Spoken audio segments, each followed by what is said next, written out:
Richard, now I know you get tired of me constantly talking about how much I love curry, but I just love curry so much. Do you love curry? I love curry. Thought so. But what I like to do is change it and experiment. And today I'm going to do a pumpkin and apple curry. Because traditionally you'd have a little teaspoon of white sugar in most curries, but you get that sweetness from that apple naturally, and I'll show you exactly how to do it. Now I'm going to get you cracking, so start with the apple. Okay. I want you to just take that skin off because we don't want that roughness of the skin. And I just want you to cube that, as well as a bit of pumpkin and some potato. Again, you can use this with any seasonal veg you've got. Use some sweet potato, use taro, whatever you want to. Nice base, like every curry. We've got some onion and garlic here. So we're just gonna slice this one here. Now, I don't know what it is about curry, but I just find it complete comfort food. It's just really easy to be vegetarian if you know how to make curries. There's all sorts that you can do. Really easy to slip protein in there as well.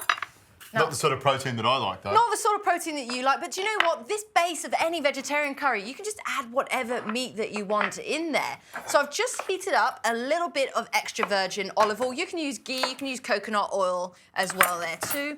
In we go with that lovely white onion.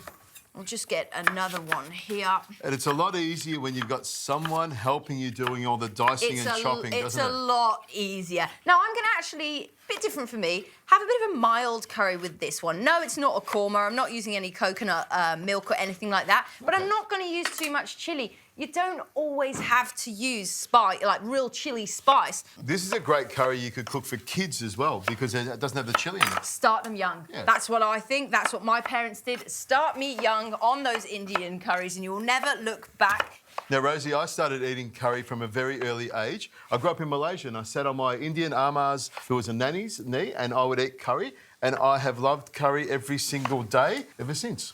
Have you wrote a memoir yet? Because your life is fascinating. You've been everywhere, Richo.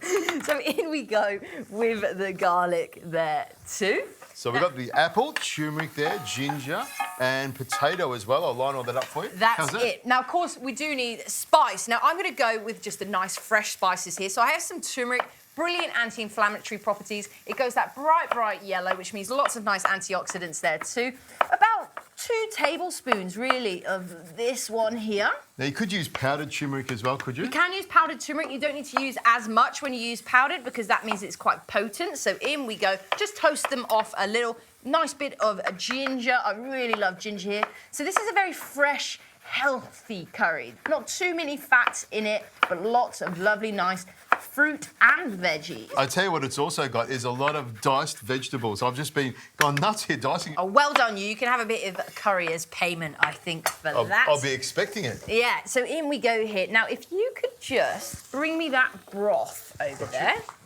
Now, this is quite an interesting one, because I'm using a beef broth, and I'm mainly using it because I want to get some real depth into this curry, some real depth of flavour. Now, the vegetarian stocks are brilliant as well, but if you can go with the beef stock, now this is plant-based beef stock, before everybody goes, but you're vegetarian! But this is brilliant because it's got all the taste of beef, yet it's completely vegan. How fantastic. I don't like eating beef, but I love the taste of it. That's what you're saying. Yeah, that's basically it. So 500 ml of that stock there. And I want you to just get a little 2 teaspoons of curry powder. Now, you can use curry paste as well, the pre-made ones, or you can use spices all from scratch, but curry powder is just something that most of us have in our pantry anyway there. Couple of bay leaves as well. You want to make sure you take them out when you're finished there too. Now, you can top it up with a little bit of water. Just to cover the vegetables? That's it. Now, this is really all that you need to do. So a bit of salt. I think I've got some pepper over there. If you could grab me that too. In it goes. Lovely stuff. And the last but not least is I am doing a bit of a fusion of vegetables and fruit. I have some lovely raisins in here too, which will just soak everything up, especially that lovely beef broth in there as well. They'll come plump and juicy with the beef flavour. Plump and juicy. So we'll just pour ourselves a little glass of Cabernet Sauvignon, something nice again that's got nice depth to it too. And we will wait for this one about 45 minutes to 1 hour, but really nice, low, slow, on a nice simmer. And we'll have that one nice and ready for a bit of rice. Love a glass of red wine.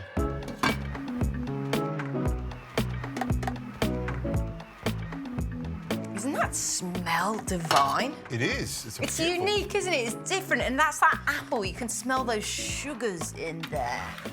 Oh, a little stir. I love the colour as well. It's really, really bright, vibrant yellow. The pumpkin and the turmeric together. That also means it's very, very good for you. So in we go here. Don't you love that it's just plumped up those raisins there too? And it's thickened up quite a bit as well. I know. Well, that's what happens with low and slow, isn't it? Bit of sour cream. You don't have to have it, but I think it's delicious.